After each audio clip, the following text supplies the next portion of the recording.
The Prophet Muhammad ﷺ was carrying a message, and he wanted the whole world to hear about it. The message was sent by Allah subhanahu wa ta'ala, Lord of the worlds. Telling people about it wasn't going to be easy. But then again, the Prophet Muhammad ﷺ was no ordinary man. Out of everything Allah subhanahu wa ta'ala had made, the Prophet Muhammad ﷺ was his best creation, the perfect man to be chosen as a messenger of Allah and to deliver the message one last time. Worship Allah alone, do what Allah likes, and Jannah will be yours. Simple words that made perfect sense. But this was news that some people just didn't want to hear. Muhammad ﷺ belonged to a tribe called the Quraysh that lived in the city of Mecca. The Quraysh didn't worship Allah subhanahu wa ta'ala alone. They worshipped stones, and they had been doing it for years. Their forefathers did it, their fathers did it, and they did it too. They didn't want things to change even if it led to Allah's punishment. The Prophet Muhammad ﷺ climbed to the top of a hill in the city, called all the people together, and said, "If I were to tell you that an army was about to come at you from behind those mountains, would you believe me?" "Yes," they said. "We've never heard a lie from you. We've only heard you saying the truth." "Then I warned you of a punishment of a great day," said the Prophet ﷺ, keen to keep the world safe on the day of judgment. The message was out, and that's when the trouble really began. The Quraysh sensed that if the people of Mecca heard and accepted the Quran, which are the words of Allah recited by the Prophet ﷺ, then the city would change forever, and they would soon lose control over it. "Don't listen to him," they said. "He's making all this stuff up. These are just old stories." But the powerful words of Allah touched every heart that listened to them. Everyone knew deep down that these words were not lies, and that Muhammad ﷺ, the messenger of Allah, was the sweetest man in the land who always spoke the truth. "Say, there is no one worthy of worship except Allah, and you will be successful," said the messenger ﷺ. Crowds gathered around him on busy market days and listened. Slowly, more and more people turned back to Allah, embraced Islam, and became the Prophet ﷺ companions. The Quraysh didn't like that at all. If telling people to ignore the message wasn't going to work, then they would have tried scaring them away instead. Leaders from the Quraysh hunted down the companions and did horrible things to them. They stopped talking to the Muslims. They threw them in prison and hurt them. The Prophet Muhammad ﷺ arranged for some of his followers to sail away from Mecca to escape the pain. The Messenger ﷺ himself was from the most noble tribe in Mecca and was protected by his uncle Abu Talib. With his uncle's support, the Quraysh couldn't harm the Prophet ﷺ in the same way. Instead, they hang up a notice on Kaaba, forcing all the other tribes of Mecca to boycott the Prophet's clan by not buying or selling to them. With little to eat and nowhere to go, the relatives of the Prophet ﷺ were imprisoned in their own town. Hunger starved them on their energy and dragged them to the mountain slopes of Mecca for 3 long years of hardship. The harsh conditions weakened Abu Talib, and shortly after the boycott was over, the Prophet ﷺ's uncle died without accepting Islam. The messenger's sadness deepened when his dear wife Khadijah radiallahu anha the first person to believe in his message, also passed away shortly afterwards. It was at this point that Allah comforted the Prophet ﷺ by sending him on a miraculous journey like no other in history. One night, Allah sent the angel Jibril ﷺ to awaken the Prophet ﷺ and mount him on a white beast named Burak. The creature flew at lightning speed to Masjid al-Aqsa in the faraway city of Jerusalem. There, the Prophet Muhammad ﷺ led all the other prophets in prayer, realizing that the hardship he was facing was part of the journey for any prophet, and that he was the leader of them all. Allah then raised the Prophet Muhammad ﷺ through the heavens, past the most incredible sights and sounds that the mind can't even imagine, and brought him into his presence. The Messenger ﷺ heart was strengthened like never before. He was gifted the 5 daily prayers for his followers and returned to Makkah that same night, determined to see his mission through. The Prophet ﷺ knew he needed a clever plan if Islam was to thrive, so he sent a companion to a town called Madinah to call the people to Allah subhanahu wa ta'ala. The leaders of Madinah embraced Islam, held firm to Allah's promise of Jannah, and longed for the blessed company of their great leader, Muhammad ﷺ. Meanwhile, the Quraysh sensed an opportunity. With Abu Talib gone, the Prophet ﷺ had no one to protect him. They decided that now was the time to get rid of the Messenger ﷺ once and for all. The leaders of Quraysh gathered together and hatched a nasty plan.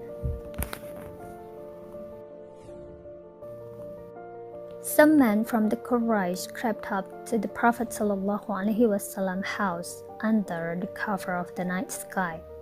They laid in wait to pounce on the Prophet ﷺ the moment he left his home. They waited and waited, but the Messenger of Allah ﷺ had already slipped out of Makkah. "We'll reward 100 camels to anyone who can catch Muhammad," said the head of the Quraysh. But it was too late. The Prophet ﷺ reached the safety of his new city Madinah, where the Muslims showered him with a leader's welcome. The Prophet Muhammad ﷺ built a masjid in Madinah and faced the Kaaba whenever he prayed. Makkah was still very close to his heart, and he hoped to return there one day. "From Allah's earth, you are the dearest place to me, and the dearest to Allah," he said, facing his old city. "And if my people had not driven me out from you, I would never have left you." But the Quraysh didn't just want Muhammad ﷺ out of Makkah. They wanted to stop the message forever and plan a surprise attack on the Prophet ﷺ new city of Madinah. The Quraysh charged out of Makkah with an army teeming with swords, arrows, and spears. News reached the Prophet Muhammad ﷺ, who gathered a small army of companions together and raced out of Medina to defend Islam at the desert well of Badr. The Quraysh sensed victory. The Muslim army was completely outnumbered.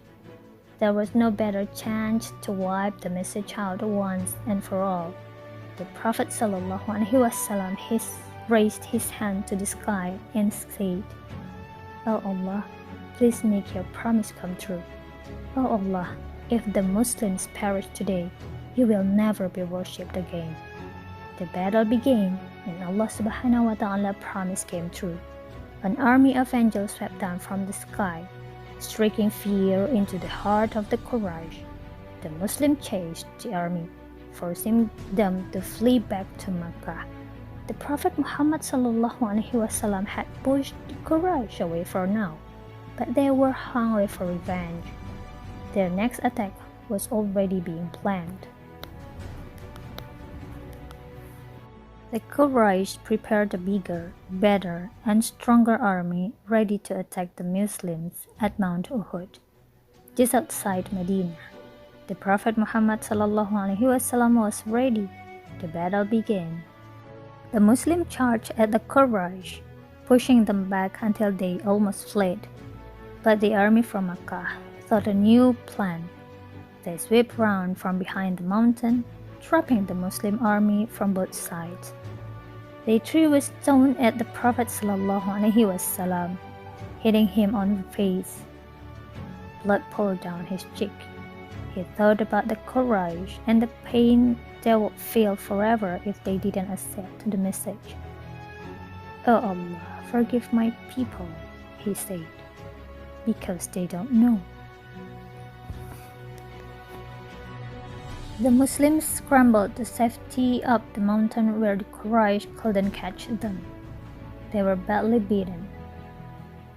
"This day is for the day of Badr," boasted the leader from the Quraysh. They wanted one last chance to stop the message forever, and to make sure they would get the job done, they called out the tribes around Mecca to join them for one last try. Surrounding tribes joined forces with the Quraysh on their march to Medina. A gigantic army swarmed towards the Prophet ﷺ city. But when they arrived at Medina, they noticed something rather strange. A long deep trench blocked their way. "This is a trick that we haven't seen before," they said. The Prophet Muhammad ﷺ and his companions had spent several tiresome days digging the trench, hungry and cold. They were camped on the other side and placed their trust in Allah. The Quraysh attacked hard. They came from above, they came from below. The Muslims were shaken with fear, tasted like never before. It was only a matter of time before the Quraysh would cross the trench. The Muslims couldn't hold on for much longer. The Prophet Muhammad ﷺ cried out, "O Allah, defeat the army. O Allah, defeat them and shake the earth beneath them." Wind stirred in the Quraysh camp. It became stronger and stronger until it ripped tents out from the ground. Desert sand whipped their face. They could barely open their eyes. The Quraysh thought the wind would go away, but it didn't. They were pummeled for days and end until they had no choice but to return to Mecca, defeated by Allah subhanahu wa ta'ala. The Prophet Muhammad ﷺ looked on and thankful for Allah subhanahu wa ta'ala mercy. He always wanted to return to Mecca, and with the Quraysh weakened, this was his chance. "Now we will head towards them," he said.